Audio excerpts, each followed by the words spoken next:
Halo guys, jadi di video kali ini berkaitan juga sama video gue sebelumnya yang ngejelasin soal Premiere terbarunya.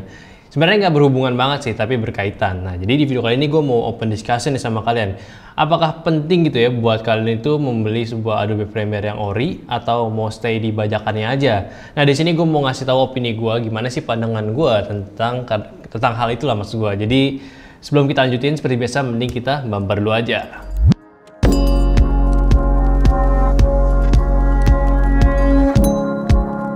Selamat datang di channel Saya Media, kembali lagi dengan gue Ali di sini. Jadi di video kali ini gue itu nggak mau nge-review apapun atau ngebahas hal-hal apapun, cuma gue mau ngasih tahu nih opini gue tentang yang barusan gue jelasin sebelum bumper aja. Nah, kenapa gue melakukan hal ini? Karena cukup banyak juga di komen-komen, nggak di komen gue aja, di channel video lain, Erwin, channel lain ya.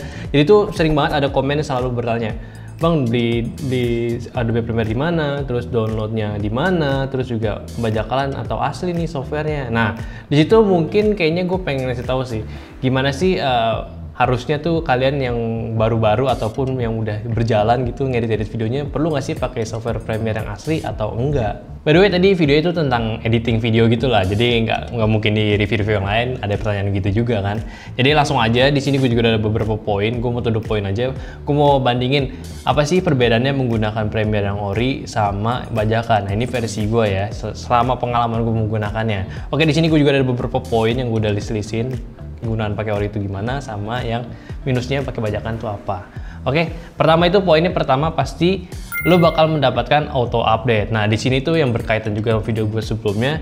Jadi di Adobe Premiere, nggak cuma Adobe Premiere aja, di seluruh software kalau lo beli yang ori, lo pasti bakal mendapatkan yang updateannya. Updateannya tuh jadi lo mendapatkan software terbarunya, dan juga itu cepet, jadi mereka udah keluarin kita dapat gitu, nggak kayak bajakan kan. Kalau bajakan pasti lu mesti cari kerekan yang lainnya.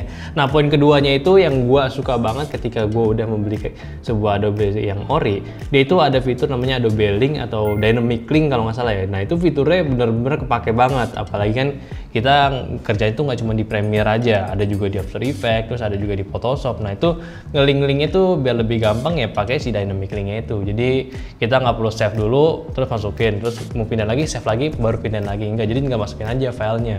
Itu bener-bener kepake banget, jadi bener-bener kayak seamless lah, kita nggak perlu direpotin lagi. Nah, fitur ketiga pastinya kalau lo udah beli Adobe Ori, cara settingnya pun gampang banget, karena lo udah beli, lo bakal dapat software installernya yang udah lo tinggal klik gitu, nggak perlu kayak lo install copy crack-crackan gitu kan. Itu bener-bener kayak basi lah, menurut gue capek gitu.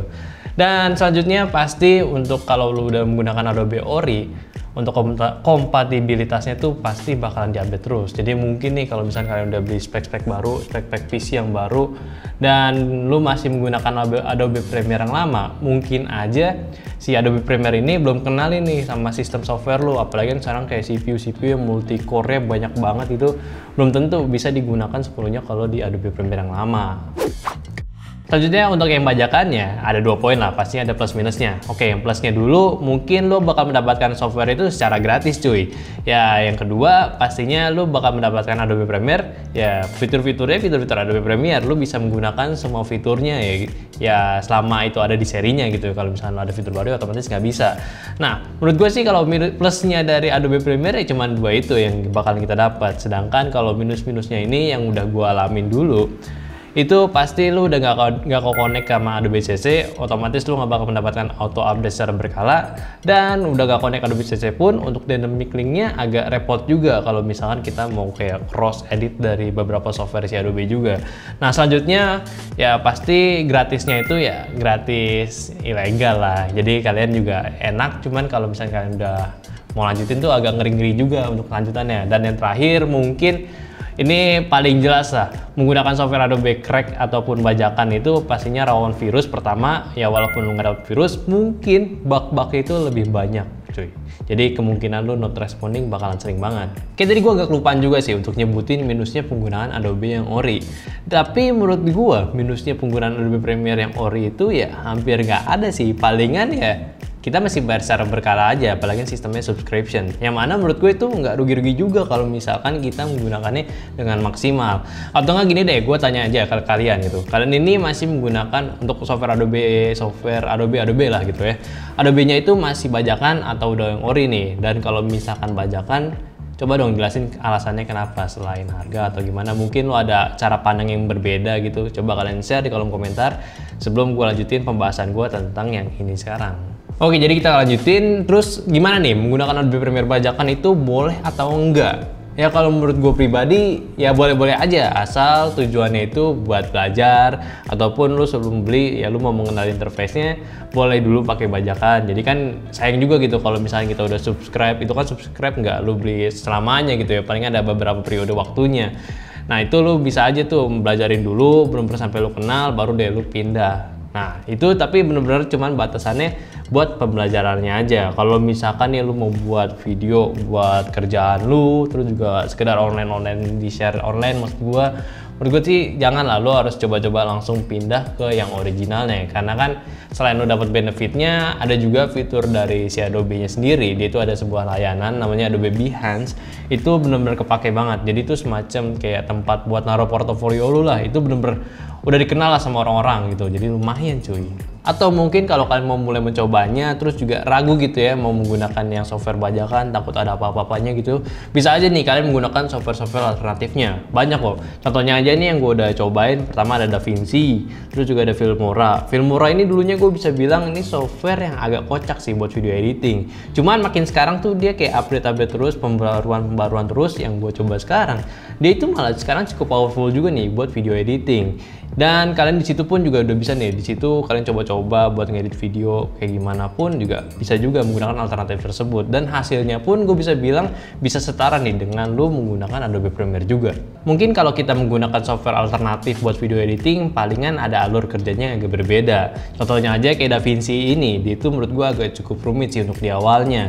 Kayak misalkan itu nggak cuma timeline aja, dia itu ada semacam note base, itu semacam titik yang lo garis-garisin, itu ya bisa dipakai juga sebenarnya, cuman agak perlu pembiasaan lagi sih. Nah mungkin kalau misalnya kalian mau yang lebih friendly kayak Adobe Premiere, bisa aja sih coba si Filmora. Karena setelah gue coba keduanya pun yang paling gue gampang mengerti langsung gitu ya Filmora ini. Kalau DaVinci bisa, cuman ya perlu pembiasaan lagi aja. Tapi bukan berarti si DaVinci Resolve ini bakalan susah banget gitu ya. Ya enggak, sebenarnya perlu pembiasaan lagi. Bahkan banyak orang juga yang menggunakan si DaVinci Resolve ini yang suka menggunakan color grading. Jadi ini katanya sih gitu ya, color gradingnya di DaVinci Resolve itu benar-benar enak dan powerful gitu. Bahkan katanya lebih dari Adobe Premiere. Ya gue sih belum terlalu advance gitu menggunakan Adobe Resolve ya.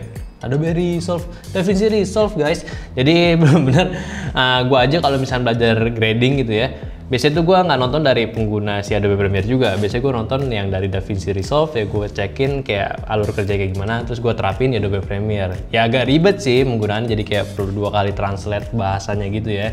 Cuman ya nggak masalah, apalagi nih si DaVinci Resolve ini software tuh basicnya dari si GPU power gitu. Jadi kalau misalnya kalian udah punya laptop ataupun CPU yang GPU udah bagus, bisa aja nih manfaatin menggunakan si DaVinci Resolve. Jadi kayaknya bakal lebih smooth lah dibanding si Adobe Premiere. So balik lagi ke Premiere-nya deh. Jadi mengapa sih gue bilang it's okay gitu ya, boleh menggunakan Adobe Premiere bajakan?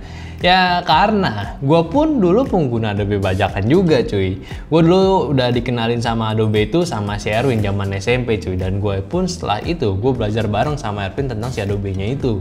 Ya lu bayangin aja lah, gue dulu sama Erwin masih SMP, ya belum tahu juga sih gimana cara beli Adobe original gitu ya. Kalaupun tahu di FJB Kaskus gitu ya, forum jual beli Kaskus, itu harganya pun kayaknya mahal banget gitu. Waktu itu gue cek kayaknya sampai berjuta-juta buat satu softwarenya aja. Ya udah jadinya ya gue tinggal beli CD aja gitu, CD bajakan di toko CD terdekat. Dulu kan belum ada zaman internet gitu, internetnya belum cepet maksud gue.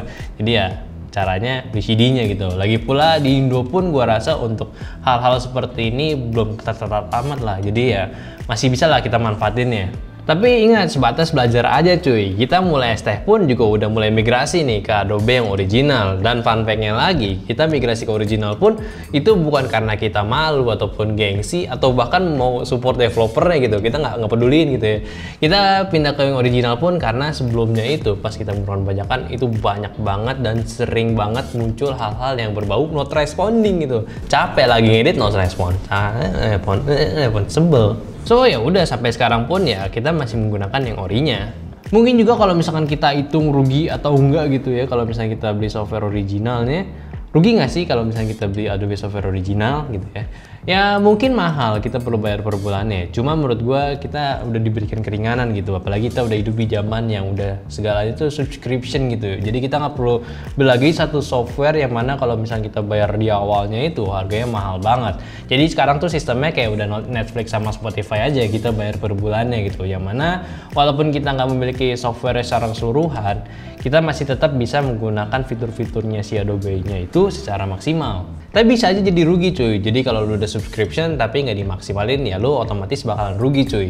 Kecuali nih kalau lu udah beli, lu maksimalin penggunaannya, jadi kayak sering-sering bikin video, terus juga cari-cari project video juga, terus juga lu mungkin kalau mau main YouTube ya silahkan main YouTube gitu. Kalau kalian udah konsisten semuanya itu, gua rasa lu subscribe software Adobe seharga 200.000 per bulan itu semuanya ya.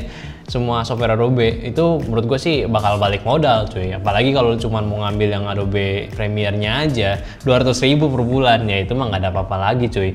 Dan by the way juga setiap kalian lu udah subscription ke Adobe software-nya, satu akun itu bisa pakai 2 device cuy. Jadi lumayan banget.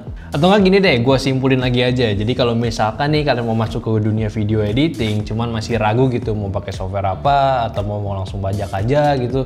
Sini gue kasih 2 pilihan gampang aja buat kalian yang menurut gue masih make sense gitu ya. Jadi cara pertamanya mungkin kalau kalian mau coba Adobe Premiere tapi nggak mau yang bajakan gitu, mungkin kalian bisa aja dulu nih belajar menggunakan software gratisannya. Jadi di sini lu bisa aja pakai software gratisan buat video editing. Lu belajar dasar-dasarnya kayak gimana. Ya pasti alurnya bakalan sama lah, lu pasti bakal nyusun dulu, terus kasih efek, terus juga render, udah gitu. Dan sambil juga nih, kalian ngebangun motivasi kalian ngedit video itu kayak gimana, sama passionnya juga kalau bisa. Nah, kalau misalkan kalian udah mulai terbiasa di dunia video editing, dan mau coba ke Adobe Premiere, menurut gua itu waktu yang pas. Dan cara keduanya ya kalau misalkan kalian nggak mau belajar ke alternatifnya gitu, mau langsung terjun ke Adobe Premiere-nya, takut kayak misalkan beda workflow-nya atau alurnya berbeda atau gimana, ya boleh-boleh aja. Jadi kalian tinggal download aja Adobe bajakan. Ini sebenarnya gue nggak mengajak kalian gitu ya, cuman sebagai opsi lah daripada kalian bingung gitu. Jadi kalian boleh aja pakai software Adobe bajakan, kalian belajar interface-nya gimana, alurnya gimana, sampai kayak tadi aja kalau udah terbiasa, baru deh harus pindah ke Adobe yang subscription kalau udah mau main ke komersial. Sebetulnya ada satu cara lagi, dan ini mungkin cocoknya buat anak-anak kuliahan aja, yaitu kita manfaatin student license-nya dari si Adobe. Karena lumayan nih kalau misalnya kita manfaatin si student license-nya itu, kita bakal mendapatkan harga yang jauh lebih murah daripada harga normalnya. Ya lumayan lah buat belajar-belajar, jadi kita nggak perlu ngeluarin duit banyak. Cuman PR di sini, kita perlu berhadapan dengan pihak kampusnya. Enak kalau misalkan pihak kampusnya itu bisa kerjasama gitu ya, kalau misalkan enggak ya PR juga. Ya intinya emang mulai aja dulu lah, jangan sampai hal-hal seperti ini tuh ngelimitasi kalian gitu. Yang ada malah kalian nggak bisa nyobain gitu gimana jadi kayak editor video gitu. Ya menurut gue sih nggak apa-apa lah kalau kalian mulai dari hal yang buruk dulu. Maksudnya buruk tuh yang bajakan ya. Nggak apa-apa mulai hal yang buruk dulu, asalkan tujuan akhirnya itu kalian punya tujuan yang lebih baik. By the way, hati-hati juga nih kalau misalkan kalian udah keterusan gitu menggunakan software Adobe bajakan untuk keperluan komersial. Soalnya kalau misalkan ada yang laporin sekali aja, lo itu udah jelas banget udah melanggar aturan, yaitu aturan pembajakan. Dan gue juga dapat info lagi kalau misalkan ada beberapa software yang memang dia itu bisa ngelacak nih penggunanya itu masih menggunakan software bajakan atau sudah ori. Ya ngeri aja sih kalau misalkan si Adobe ini punya fiturnya itu. Jadi kan kalian udah enak-enak pakai bajakan, kena strike mati kalian. So jadi menurut kalian gimana nih? Apakah kalian memang sudah menggunakan software ori atau masih bajakan gitu? Coba dong share pengalamannya. Tadi kan gue udah minta di awal gitu, masa kalian belum komen gitu ya. Terus juga untuk hal ini, pembahasan ini pun juga berlaku sebenarnya nggak cuma di Adobe aja, di seluruh software yang ada di PC ataupun dimanapun itu kalau misalkan bajakan itu adalah melanggar aturan. By kalau misalkan kalian udah gede juga gitu ya, udah cukup umur ya, bayarnya pun juga sebenarnya gampang juga gitu. Kalau kalian udah punya akun Genius, ya menurut gue itu bukan jadi alasan lagi. Soalnya dia itu udah bisa terhubung dengan Visa, jadi gampang tuh kalau mau bayar-bayar. Makanya nih kalau kalian ke mall-mall gitu nanti setelah PSBB ada Mbak Genius ya, jangan kabur gitu. Kalau bisa bikin buat kalian berkembang nantinya, jadi gunain buat produktif. Oke, mungkin itu aja sih sharing-sharing gue mengenai hal tentang software asli dan juga software bajakan gitu. Karena kan banyak juga nih dari beberapa orang yang nggak sepemikiran sama gue. Ada juga orang yang bilang ya software asli ya memang harus gitu. Malah mereka ada yang anti juga dengan software bajakan. Nah itu mungkin jadi gue pengennya kita berdiskusi lah di komentar kali ini. Jadi kalau misalkan gue tanya komentar, gue tanya kameramen gue, maksud gue, lo boleh nggak pakai software bajakan menurut lo? Masih boleh nggak? Masih lah. Masih dia mah ngikutin gua aja gitu ya. Kan gua masih pakai. Oh, dia masih pakai. Ayo udah deh kalau gitu, kalian gimana nih menurut kalian, pandangan kalian tuh gimana? Apakah kalian harus banget pakai ori atau masih oke menggunakan yang bajakan? Kita ngobrol di sini. Oke, udah gitu aja. Like videonya kalau kalian suka, subscribe ke channel Semedia dan klik tombol lonceng biar jadi notifikasi buat Semedia dan klik tombol lonceng lagi. Ya pokoknya share terus lah ke teman-teman kalian kalau misalnya kita baru aja ngebahas hal ini. By the way, jadi Cime ngomong masih make, itu bukan software kita ya, bukan software kita, itu software dia sendiri ya. Ini memperjelas saya disclaimer nih, kalau kita benar-benar udah nggak pakai software bajakan. Oke, udah gitu aja. Di sini ada gue Aldi, kameramen ada Sinar Jati. Sampai jumpa di video selanjutnya.